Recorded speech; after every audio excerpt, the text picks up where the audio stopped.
हाँ, तो अगर मेरी आवाज़ एकदम सही से रिकॉर्ड हुई, मेरी शर्ट थोड़ी ज़्यादा चमक रही है, थोड़ा पसीना वसीना आ रहा है, बाकी शर्ट वाइट है, तो अगर मेरी आवाज़ सही आ रही है तो मैं आपको एक बढ़िया सी चीज़ सुनाता हूँ, ऐसा मज़ा आ जाएगा। धोखा मुझे और मिला यार, ये सबसे बड़ा जो धोखा मुझे मिला अपने आप से, जहाँ सुनना मैं अपने आप इम्पोर्टेंट को है। बुद्धू बना पाया गया, वो था अन्ना का आंदोलन। वो शायद बहुत दिनों बाद ऐसा अवसर था कि सब पत्रकार, जो कि माना जाता है कि सवाल पूछेंगे, खोजेंगे, दे डिग डीप, सब बह गए थे बिल्कुल। सब वो छोड़ो, गिल्ट पूरे था मन में, देश बह गया था। ये एक गिल्ट था कि मुझसे गलती हुई है एक भाई बार, के साथ गलती तो हुई है, भाई को बुरा लग रहा है। और क्या मेरा भी इस्तेमाल हो गया है। सबका हुआ है। हम कहाँ प्राइम मिनिस्टर को मतलब उस चेयर को आंसर लोकपाल बिल की बात हो रही है यहाँ पे। लोकपाल लाके कि भाई प्राइम मिनिस्टर से भी कोई सवाल पूछ सकता है, इतनी ताकतवर संस्था इस देश में बन सकती है।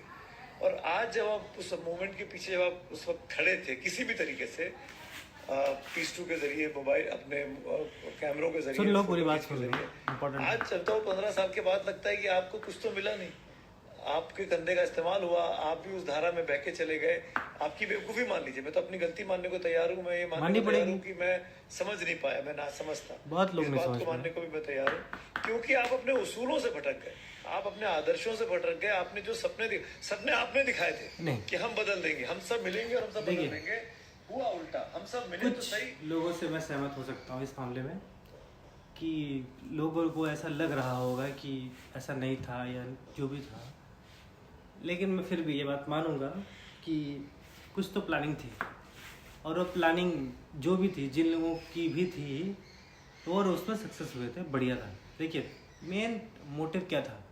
मेन मोटिव था सत्ता पाना। एक सरकार गिरानी, दूसरी सरकार पे हथियानी। आप हथियाना कह लो, एक्वायर करनी है, कुछ भी आप पॉजिटिव सा वर्ड ले सकते हो। मुझे फिलहाल हथियाना ही बढ़िया लग रहा है। तो एक सरकार गिरानी है, दूसरे लोगों को आगे वो सरकार हथियानी है। हुआ क्या इसमें? वो सरकार गई, जो भी वादे किए थे कि भाई एक एक नॉर्मल आदमी जिसमें मैं मेरे जैसे बहुत सारे लोग, सब लोग शामिल थे कि नहीं भाई ये हटेगी और नई सरकार आएगी। और एग्जैक्टली समाज में जब कोई बदलाव लाना होता है तो एक इलेक्शन आता है। इलेक्शन एक बहुत बड़ा फेस्टिवल होता है, बहुत बड़ा त्यौहार होता है, और उस त्यौहार में सारी चीज़ें होती हैं, हर देश में होती हैं। हमारे यहाँ अलग तरह से होती है, हम लोग कुछ अलग तरह की डेमोक्रेसी में आते हैं, क्योंकि हमारे यहाँ बहुत सारे रिलीजन, बहुत सारे लैंग्वेजेस होती हैं हमारे देश में, बहुत सारी। तो हमारा जो डेमोक्रेसी का क्राइटेरिया है, जो कॉन्स्टिट्यूशन लिखा गया है, उसकी कल्पना नॉर्मल देश नहीं कर सकते। ठीक, वो बोलते हैं अपने आप को डेमोक्रेटिक, बट वो डेमोक्रेसी के नाम पे हमारे जैसा जो एग्जाम्पल है वो सेट नहीं कर सकते। खैर, अभी हम उस पर टॉपिक पे नहीं जाएंगे। हम जिसमें हैं कि ये कि इनको ऐसा लग रहा है कि भाई इनके साथ कुछ तो हुआ है, इनके साथ इनको जो है ठगा गया है, एक आसान शब्दों में कहूँ, इनका काटा गया है। ऐसा क्यों लग रहा है? इतने साल बाद इन्हें क्यों लग रहा है? अगर ये किसी को बात बोल रहे हैं तो इसका मतलब है ना कि इनके बात मन में होगी। ठीक, अब आप बहुत सिंपल से बात, बहुत ही आसान भाषा में समझ लीजिए। कुछ चीज़ें जो पहले गलत थीं, आज उनका जस्टिफिकेशन दिया जाता है, आज उनको जस्टिफाई किया जाता है। फॉर एग्जाम्पल, एक बहुत ही लेम सा एग्जाम्पल मैं बताऊंगा, एग्जाम्पल ही है। अगर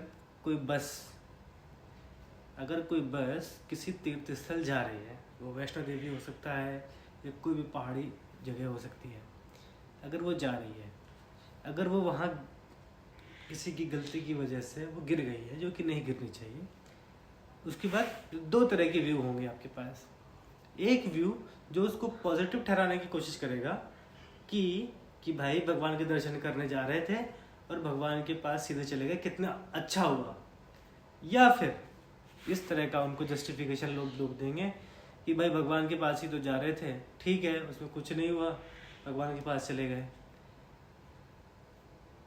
या इसी तरह के पॉजिटिव रिस्पॉन्स आपको मिलेंगे। और एक आता है जो तर्कशील एग्जाम्पल होगा, वो यही बोलेगा कि नहीं भाई यार गलत है, जो गलत है वो गलत है, क्योंकि उनकी फैमिली से पूछो, उन्होंने भेजा था, कितना मुश्किल होता है एक शहर से दूसरे शहर में बॉडी लाना। वो जो लेकर गया उसको पता है क्या तकलीफ होती है। खैर, वो पता है। मैं ये बात क्यों कह रहा हूँ, मैं ये बात इसीलिए कह रहा हूँ कि एक एग्जाम्पल है, एक घटना है, उसका आपको किस तरह से प्रेजेंटेशन दिया जा रहा है, कितने गलत तरीके से दिया जा रहा है। कल जब ये 15 लाख रुपए आने की बात करी जा रही थी, तब आपको ये बताया जा रहा था कि नहीं वे 15 लाख रुपए आएंगे, आज नहीं आ रहे हैं, कोई कुछ पूछ नहीं रहा है। कल तक ब्लैक मनी जो भी स्विस बैंक में जमा थी वो ठीक थी, जो थी वो थी। आज वो 2 से 3 गुनी हो गई है, शायद ज़्यादा भी हो गई हो। एग्जैक्ट इन्फॉर्मेशन तो कौन ही निकाल रहा है वहाँ से, किसको ही पता है। ठीक है, कोई कुछ नहीं पूछ रहा है। कल तक जब आतंकवादी हमले होते थे, 26/11 हुआ, तब लोग कहते थे कांग्रेस जिम्मेदार है। ठीक है, कांग्रेस जिम्मेदार है, ऑब्वियस सी बात है, कांग्रेस सरकार तो कांग्रेस जिम्मेदार है। आज जब पुलवामा हो रहा है तो ये सरकार जिम्मेदार क्यों नहीं है, ये लोग ही बदल गए। अच्छा, अब मुद्दा ये है कि ये सवाल, ये नैरेटिव कौन सेट कर रहा है? ये सवाल, ये नैरेटिव वही सेट कर रहे हैं जो कल भी कांग्रेस की सरकार में या पुरानी सरकार में बैठे थे। मतलब कि क्वेश्चन सेट करने के लिए वही लोग बैठे थे जो कांग्रेस में ही थे, और आज भी क्वेश्चन सेट करने के लिए वही लोग बैठे हैं जो कि आज की प्रेजेंट सरकार में है। नहीं समझ में आ रहा है? आसान शब्दों में समझाता हूँ, खैर समझ में आ जाता तो फिर क्या ही बात थी। सिंपल सी बात है ना, न्यूज़ चैनल पे बैठा हुआ वो आदमी जो कांग्रेस सरकार की बुराई कर रहा था, तब भी वो सरकार से सवाल कर रहा था कि नहीं इसमें कांग्रेस जिम्मेदार है। न्यूज़ चैनल में बैठा हुआ वो पत्रकार आज भी वहीं बैठा है, लेकिन अब उस आदमी ने सवाल का नैरेटिव चेंज कर दिया है। अब वो सवाल किससे पूछ रहा है? जब भी ये घटनाएं हो रही हैं, तब रूबिका लियाकत या फिर ये जो सो कॉल्ड हमारे गोदी पत्रकार हैं चित्रा सिंह, ये सवाल पूछ रही हैं किससे? बीसीसीआई से, कि मैच क्यों हो रहा है। अब आप जरा थोड़ा सोच के बताइए, क्या ये इसमें बीसीसीआई जिम्मेदार है? सिंपल सा है, हमारे देश का पावर जिसको हम बोलते हैं किसके पास है? पीएम के पास है। प्रेसिडेंट नहीं है, वो पीएम है। President is a rubber stamp, फिर उसके लिए कॉन्स्टिट्यूशन में जाना पड़ेगा और डिटेलिंग में जाना पड़ेगा, इसलिए अभी मत जाओ। रबर स्टैम्प की तरह वो काम करते हैं प्रेसिडेंट, तो वो नहीं है, पीएम है वो। अगर उसने बोल दिया कि कल से आम को इमली कहा जाएगा, तो फिर कहा जाएगा हमारे देश में, दैट्स इट, ये पत्थर की लकीर हो जाएगी। और भाई अगर बोल दे कि नहीं लड़ेंगे हम, हमें लड़ना ही नहीं है, तो हम लड़ेंगे भी नहीं। अगर वो बोल दे कि हमें मैच नहीं खेलना है, तो हम नहीं खेलेंगे। अब आपको जस्टिफिकेशन दे रहे हैं वो कि नहीं सर, वो 2 पॉइंट कम हो जाएंगे और आपको लड़ना पड़ेगा। सर ऐसा नहीं होता है, ऐसा नहीं होता है। सिंपल सा है ना, लोग जिसकी जान चली गई, आप उसके लिए 2 पॉइंट के लिए आप उसकी जान का क्या कंपैरिजन है? मतलब थोड़ा तो सेंसिबल सा जवाब होना चाहिए ना, कोई लॉजिकल जवाब होना चाहिए। लेकिन फिर भी लोग सुन रहे हैं, लोग जस्टिफिकेशन दे रहे हैं उस पर कि नहीं भाई होना चाहिए। अभी इंस्टा छोड़ो, अभी ट्विटर खोल दो, 1000 लोग मिल जाएंगे जस्टिफिकेशन देने के लिए। नहीं, एक पैटर्न है सर, एक पैटर्न है। आप पुलवामा, क्या बोलते हैं, 26/11, आप कितने भी अटैक देख लो, मैं शायद एक पूरी लिस्ट बता सकता हूँ आपको, एक पैटर्न बता सकता हूँ। पुलवामा हो गया, पहलगाम हो गया, उसके पहले का जितने भी अटैक हो गए, एक पैटर्न, एक फिक्स है। एक अटैक होगा, नेताजी आएंगे और बोलेंगे ये अटैक हुआ है, इसलिए मुझे ये वोट देने चाहिए। फिर उसके बाद एक मैच होगा और उस मैच में इंडिया जीतेगा भी और हमको वोट देना चाहिए। सेम अटैक हो रहा है, नेताजी आ रहे हैं, वोट देना है, मैच हो रहा है और इंडिया जीत रही है। ये 4 पैटर्न है, ये 4 पैटर्न हो रहे हैं। आपको ऐसा लग रहा है मैं गलत बोला तो मैं आपको डेट वाइज भी मेंशन कर दूंगा। अटैक, नेताजी, मैच, जीत, यही है। अटैक हो रहा है, नेताजी आ रहा है, मैच हो रहा है, मैच में जीत हो रही है, और लोग भूल रहे हैं। द प्रॉब्लम इज लोग भूल रहे हैं। साला लोग क्यों भूल रहे हैं, मुझे यही नहीं समझ में आ रहा है। मुझे ये नहीं समझ रहा लोग कैसे भूल सकते हैं। क्यों ज़रूरी है भाई, क्यों ज़रूरी है? भूलना ज़रूरी नहीं है सर, भूलने के लिए कोई जस्टिफिकेशन नहीं है, लेकिन फिर भी लोग भूल रहे हैं, लोग ये कर रहे हैं। चाइना क्या कर रहा है पता है? चाइना ने कितने बढ़िया स्टील वेपन बना लिए हैं। Any idea? खैर इस पर चैनल पे लिए एक अलग डेडिकेटेड मैं पूरा वीडियो बनाने की फिर आपको थोड़ी सी इन्फॉर्मेशन चाहिए जो कि मैं गैदर कर रहा हूँ। चैनल इतने बढ़िया बढ़िया वेपन बना लिए जो हम सोच रहे हैं 6th जनरेशन प्लेन बना रहा है, वो वेपन बना रहा है, हम 4th जनरेशन में अटके हैं। लेजर वेजर जो हम लोग कार्टून में देखते हैं, जो हम लोग मार्वल आर्वल में देख रहे हैं कि भाई ऐसे लेजर मारी है और वो चाइना ने बना लिए हैं। चाइना का खेल खत्म। लोगों को ऐसा लग रहा था कि नहीं भाई चाइना तो चुपचाप बनाता है और रख लेता है। नहीं भाई, उसे दिखा दिए हैं अभी अपने उसमें चाइना ने दिखा दिया कि मेरे पास वेपन है, तुम में है हिम्मत तो तुम कर लो। हम यहाँ क्या कर रहे हैं? हमारे जैसे लोग कोशिश कर रहे हैं कि भाई आपको इन्फॉर्मेशन मिले, आप कर रहे हो कि नहीं नहीं नहीं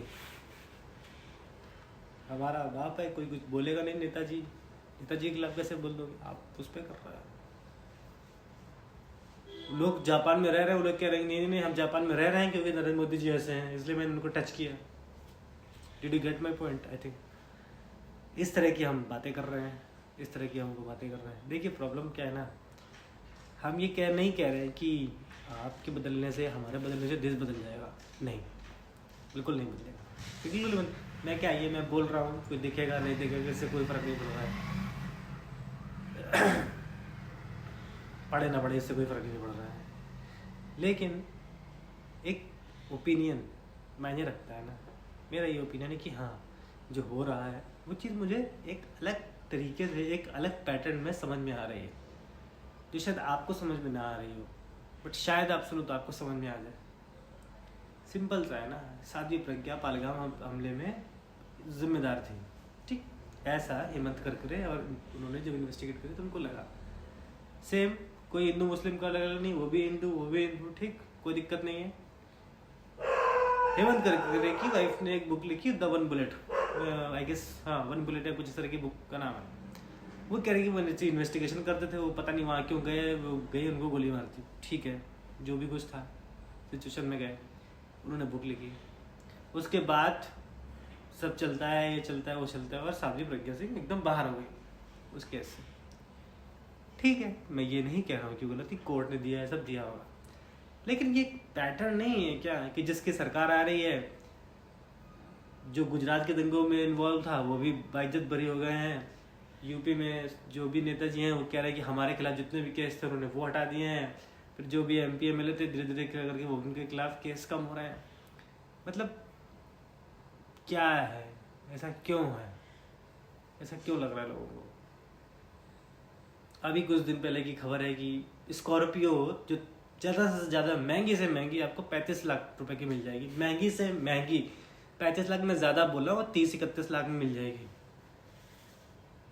50 में मिल जाएगी। सब छोड़ दो आप, एकदम बढ़िया सब कुछ इसमें भोपू वोपू लगा के स्टिकर विस्टिकर सब कुछ करके 50 लाख से ज़्यादा की स्कॉर्पियो नहीं है।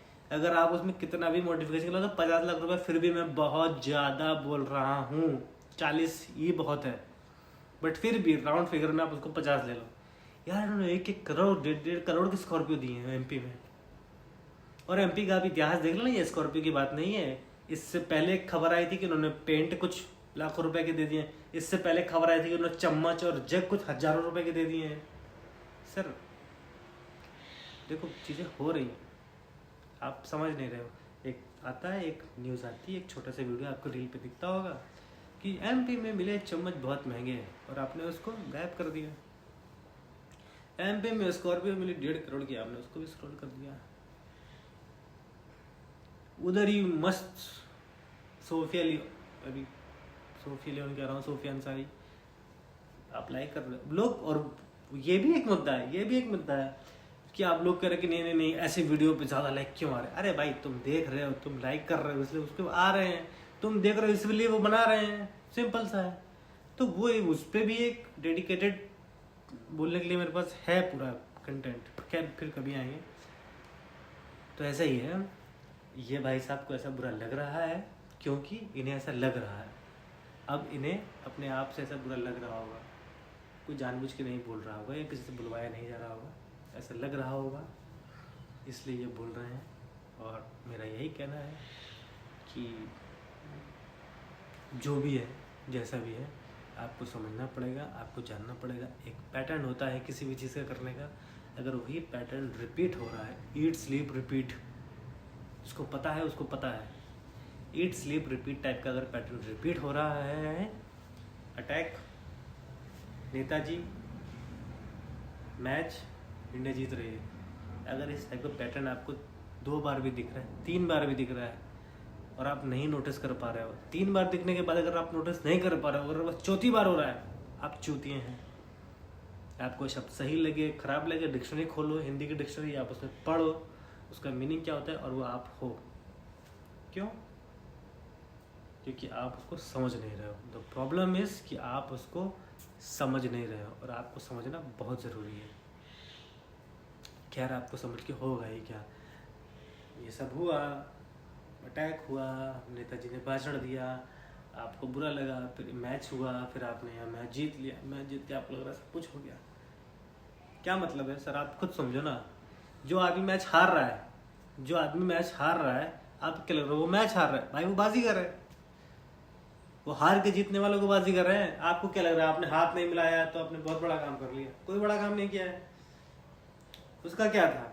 आतंकवाद वाला मुद्दा सेटल हो गया ना, मैच खेल लिया, क्या चाहिए आपको? अब आतंकवाद नहीं रहा, हाथ नहीं मिलाया तो नहीं मिलाया, क्या ही है? मैच खेल लिया, कहने के लिए तो हो गया ना कि हमने मैच खेला है, खत्म।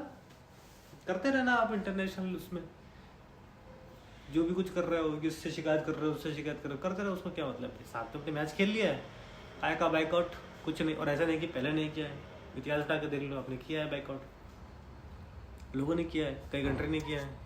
तो जब नहीं खेलेंगे तो नहीं खेलेंगे। तो आप ये हैं, आप बने रहें, आपकी इच्छा, बाकी जो सही लगे आप करें। मेरा फ़िलहाल यही है कि हर आदमी का ओपिनियन मैटर करता है और आपका भी ओपिनियन मैटर करता है। तो सोचें, समझें और एक ओपिनियन ज़रूर रखें। छोटे शब्दों में रखें, बड़े शब्दों में रखें, पर ज़रूर रखें। धन्यवाद।